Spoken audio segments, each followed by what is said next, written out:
On today's episode, we are going to take a quick look at Square. The stock price is down about 5.1% pre-market before the market opens up on Monday. Main reason is Square kind of released two crazy information for investors. First, they released their earnings report, which is what we're going to take a quick look in today's episode. Make sure everything looks okay. The second thing, they are acquiring Afterpay, a buy now pay later company. That is a whole different monster, and we are going to take a quick look at that in another video where I get to go a little more in depth about it. But first, let's just start off with their earnings. I want to say were strong. I don't believe earnings are the major reason the stock price is down today. So if you guys just want to know how I feel about earnings, I think they were great. I am a shareholder of Square, and right now their earnings are not a reason for me to sell.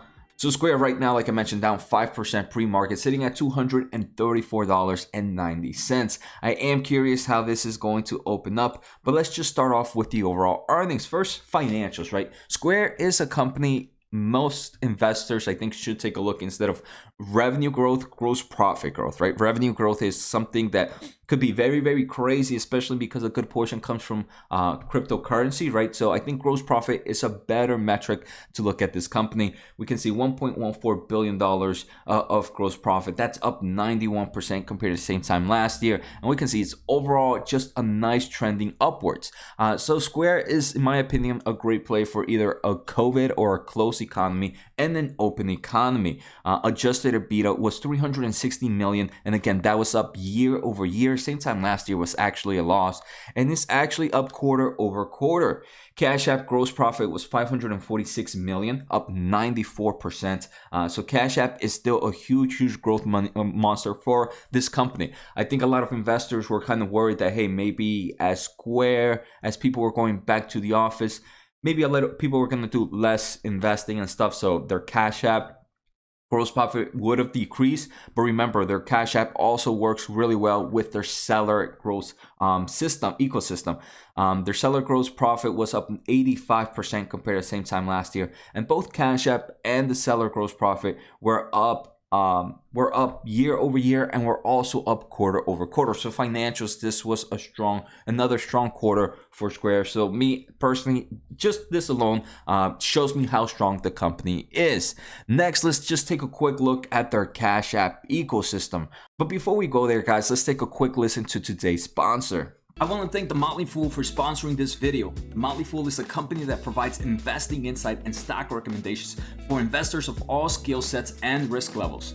You guys know I love finding new investing tools and resources to help me scout out new growth stocks. And right now I have a discount for one of my favorite services The Fool offers. Through The Motley Fool Stock Advisor services, you get access to a ton of expert stock picks. Every month you'll get 2 new picks that are aimed at growing your wealth and to help you realize your financial goals. Stock Advisor's average stock picks have done amazing returns. If growing your money is something you like to do more of this year, you can visit fool.com/Jose Najarro or click on the link below for access to my special offer and decide if the stock advisor is right for you. Thanks again to The Motley Fool, and now onto today's video. So a cash ecosystem, right? First thing we can see is their overall growth of monthly active users is insane, right? Compared to a year ago, compared to multiple years ago, right? Strong growth in monthly active users. They're also seeing a strong growth in weekly active users. Nearly 2/3 of their monthly actives transacted each week on average in June. One of the main reasons was peer-to-peer has continued to strengthen their network efforts.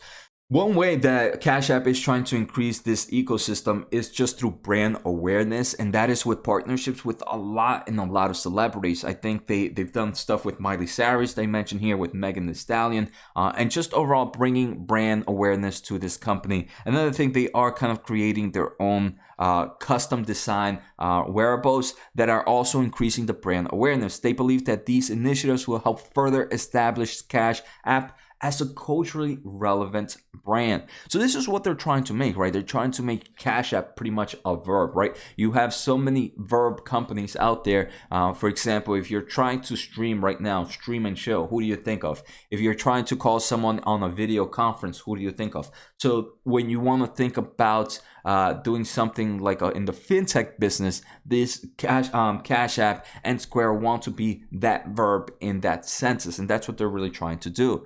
All right, so next, the final thing I want to take a look at here in the Cash App ecosystem is the money coming into the ecosystem. So in June, Cash App released a redesigned interface to make it easier for customers to bring money into their Cash App. And why is it important?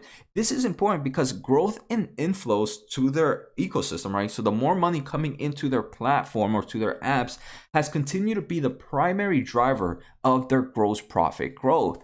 So the easier to make it for someone to bring money into their platform, into their fintech wallet or digital wallet, then it becomes the chances of them increasing their gross profit has grown dramatically. So overall, Cash App ecosystem growing super strong. Now let's take a quick look at the second ecosystem, and that's the seller ecosystem, right? This is the one that deals with like all the small businesses, mid-market businesses as well. I think this is super strong, especially as the world is kind of opening back up. So they do mention that they launched Square Banking for their US sellers, and we're going to see US sellers is their biggest platform right there. This is the main market they're hitting. Square Banking includes stuff like Square Savings, Square Checking, Square Loans. It also, with your Square Savings, you have things like Square Debit Card. You also have things like Square Payroll. So they are continuing to grow this ecosystem and products that they have in this banking system. One thing I do want to also mention is the overall gross payment volume mix. We can see, right, compared to, I don't want to compare to 2020 because 2020 was such an awkward year, especially for businesses, right? So let's take a look at 2019. In 2019, the gross payment volume was about $26 billion. Now sitting in 2021, where even though I want to say things are open back up, things aren't open back up 100%, especially in multiple countries and multiple regions. But still, gross payment volume was $38.8 billion. That's a huge growth compared to the same time last year. And most of the growth is coming from annualized, from what they called our mid-market sellers. And mid-market sellers are people that have either over 500,000 in annualized gross payment volume. So they're the biggest portion of players in this mix right now. And they say that these sellers, they're happy to see this growth, right? The growth in these mid-market sellers is important because they are the ones that use either more products on average, and if they use more products from Square, more of their software applications, then more revenue to Square. So this is a super bullish one to see. We can see the other ones are still growing.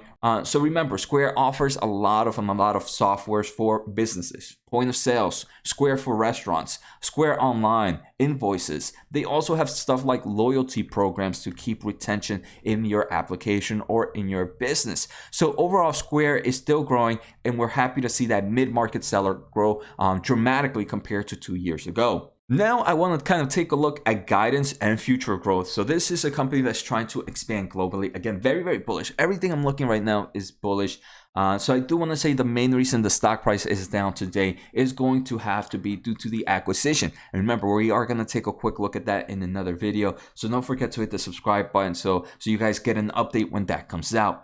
So when they are expanding globally, they recently launched brand awareness campaigns in countries around the world, one of those countries being Japan. In the second quarter, they began offering loans to Square sellers in Australia and their first international market for Square loans. They also launched instant transfers in Canada. In May, they've entered Ireland with their most comprehensive new market launch yet, with 10 software products and 3 hardware devices. So again, this is just a huge growth ability for Square. They're still right now mainly just focused in the United States. So them expanding internationally is going to be another huge, I want to say, catalyst for this company. So they did mention in April that they acquired a major ownership in Tidal. For those not familiar with Tidal, this is a music and entertainment platform. They are excited to continue to integrate kind of Tidal into Square because they believe the artist ecosystem is a new ecosystem that they want to continue to grow. And again, I do believe this is going to help Square with that overall brand awareness that they're trying to bring all around the world. All right, the final thing I want to take a quick look at before giving my final opinions is the overall guidance that they give. They do say in July they expect the seller to deliver ecosystem to deliver strong gross profit growth year over year. Seller gross payment volume is expected to be up more than 45% compared to same time last year. But we got to remember, same time last year, there was a huge crackdown with a lot of businesses and stuff due to COVID, right? They do say that the gross payment volume is going to be a bit iffy depending on the region, right? Because certain regions are still kind of affected. In the Cash App ecosystem, they say that in July, they expect Cash App to deliver positive gross profit growth year over year. It's probably not going to be a strong growth number. That's why they didn't give a percentage, but still huge. And it's great, right? Because I'm guessing same time last year is when they start seeing a lot of growth because a lot of people wanted to do something with some form of digital payment, some form of digital wallet, some form of peer-to-peer sending, just because they wanted to handle cash less. And a lot more trading was happening same time last year. They do believe that they are achieving strong engagement across products in their Cash App ecosystem. So for the remaining of the second half, they do believe they are still going to see strong growth. They believe most of that growth is going to come from the Cash App ecosystem. A good portion is coming from the seller ecosystem, but not as strong as the Cash App. So now that's overall what their earnings reported. Like I mentioned, stock price right now as I am recording is down 4.6%. I don't believe this is doing anything with the earnings. Earnings were super strong. I believe this has to do with the acquisitions. Overall, I'm still liking Square as a long-term hold. So I hope you guys enjoyed today's episode. Take care, have a good night, and see you next time.